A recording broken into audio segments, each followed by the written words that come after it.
kain na tayo. Mas. Nilagyan ko siya ng kaunting tubig para may tirang sauce kasi parang natuyuan siya. O, diba? Lafang na mga Mars. Hello mga Mars. Ayan, magluluto naman ako. Luto tayo ng pork ribs na may ang tawag nito. Ayan, pork ribs caldereta ba? Pinagsama-sama na ang mga bawang sibuyas. Ang aking mantika ay bacon grease. Ayan, grease. Mantika ng bacon. Ayan. Ay, ulam niyo mga Mars. Ayan, ang ating ulam. At the same time, nagluluto ako ng, ayan. Ay, adobo. Ang white adobo, favorite ni Kano. Ang busis ko, hindi nagsawa sa adobo. Oy, gusto niya, araw-araw may adobo siya. White adobo, yun ang gusto niya. Tapos ilagay na natin itong karne. Ayan. Ang pork ribs ko yung serving. Ayan.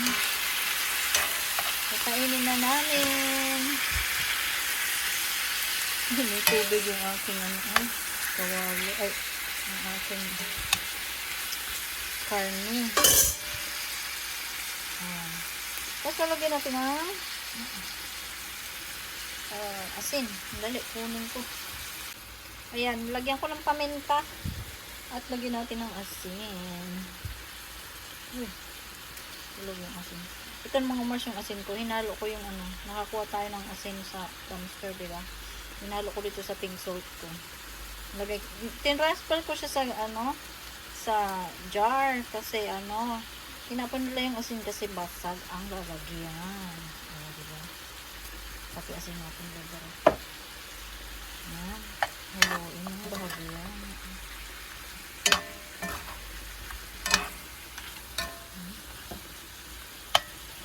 Ang laki ng aking pork ribs. Kaya yan.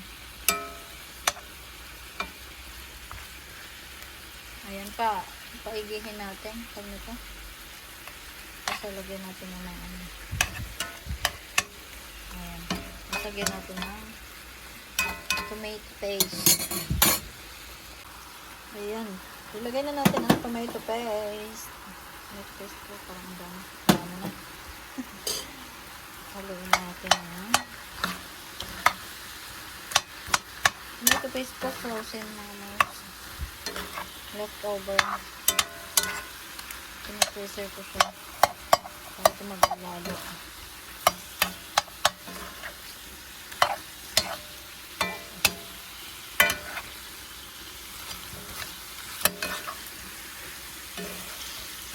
Bahagya hanggang sa mag-coat na tomato paste ang ating karne.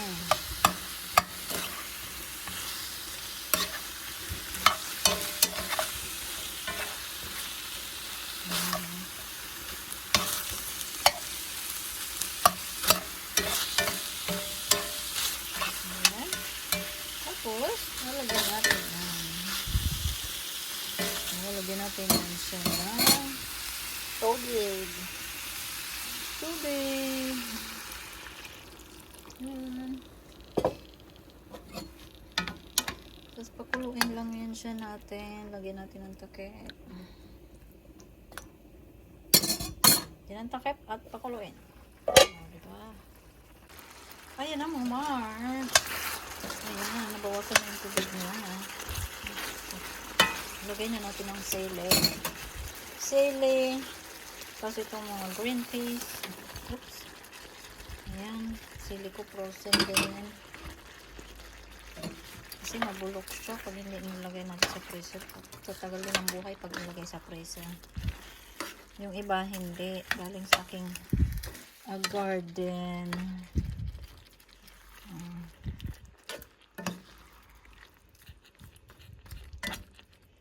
Ayan. Sarap na naman ang pagkain ng nanay. Tapos, syempre, pag caldereta, ang aking recipe may lagyan ko siya ng peanut butter na walang asukar. So, Peanut butter lang yun siya. Peanut butter at asin. Yung nakukuha natin kay Mr. Bean na peanut butter. Wala siyang asukal. Plain na peanut siya. Tapos asin. Tapos yung oil. Ganun. Walang sweetener. Kaya ang kaldereta ko nilalagyan ko yan siya ng kaunti lang ng sweetener. Kasi masarap to, medyo matamis.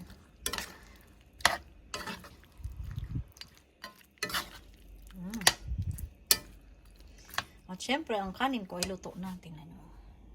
Ayan ang kanin ko. Luto na. Jasmine rice galing kay Mr. Bean.